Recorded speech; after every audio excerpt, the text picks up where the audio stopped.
Costa, how you doing? Hope you're doing well. Just wanted to reach out today, say hello to my community, best community out there on Facebook and on the interweb and anywhere else. I've been doing a lot of private Skype sessions, and in those sessions, I discover that a lot of folks really aren't eating nearly enough.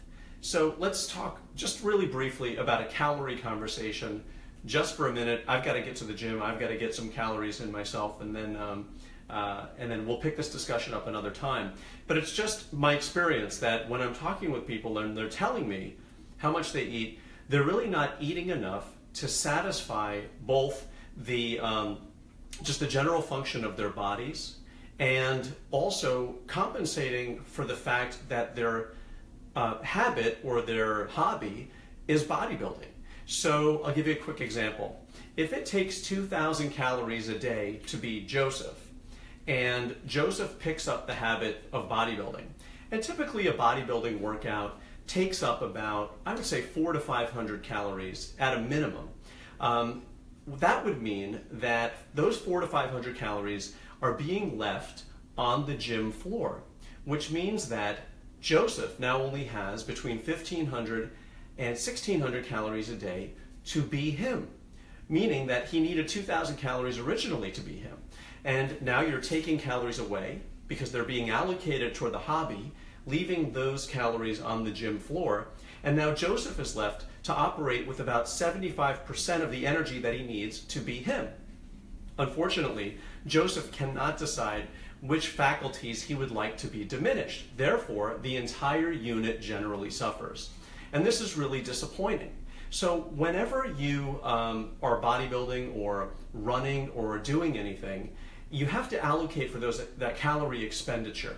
You have to know how many calories it takes just to be you, to run all of your body's organs, to run all the functions, for your heartbeat, for sleep, for thinking, and then also make a concession or an allocation toward the calories that you're going to be expending in your activity.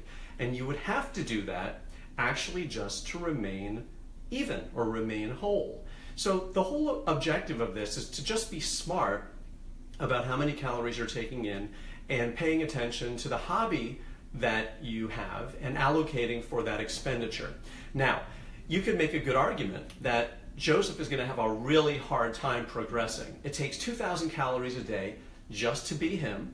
He's taking away 400 to 500 calories toward his hobby, and now where is there any calorie or energy left for recovery? He doesn't have any.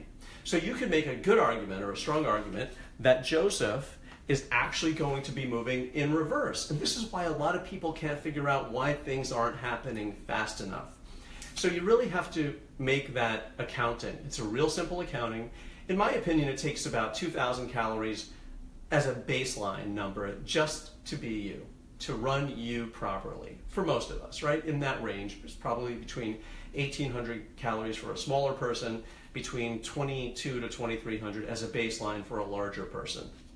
Then allocate for your hobby, and then since you want your body to progress and move, right, you can't just simply put those calories back because then you'll still remain whole. You'd have to add a little bit more for there to be some mortar and brick for you to work with and sculpt and mold. So I hope this makes a little sense. It's been my experience in doing these personal sessions, especially online, that folks are sort of undernourished, and then by the same token, any training at all would actually be overtraining because they're taxing the entire body unit, so the body can't recover.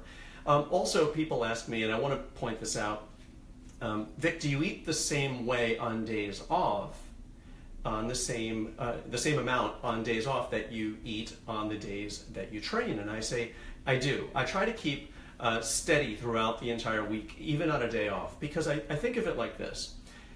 On my day off, my body is trying to recover from what I did yesterday. It's making an allocation for what I have to do today, and it's also preparing my body for tomorrow. So I want you to understand that every expenditure doesn't have to equal the same amount that comes in, right? You're allowed to have a little bit of leeway and a little bit of cushion, if you will, in your calorie intake. So that's part one, right? We want to make sure that we have enough calories to satisfy and support our hobby, whatever hobby that is. The American Cancer Society actually has a terrific website. It actually has a calorie counter, and it matches up the amount of calories expended for the activity you have. So in my estimation, bodybuilding and fitness and about an hour of weight training takes about 400 to 500 calories, because there are a lot of starts and stops, but it is a kind of a high intensity activity.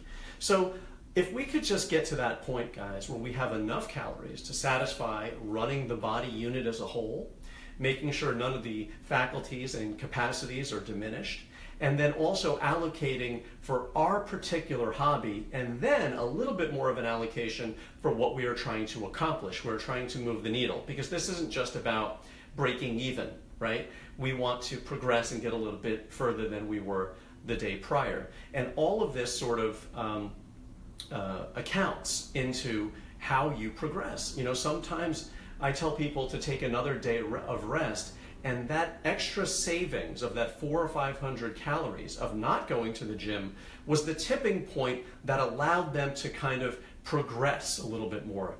If they were doing cardio 4 or 5 times a week, or every time that they were in the gym, and I said, well, just do cardio twice a week, they also saved a few hundred calories there. So what I've been doing with folks as a very minimal baseline in some of these online sessions is very simply reorganizing the calorie structure and making sure they have enough calories to be them, the wonderful them that they are, and also to have some calories to allocate for the expenditure, and also to have some calories as a cushion for that brick and mortar and for developing the bodies that we'd love to have.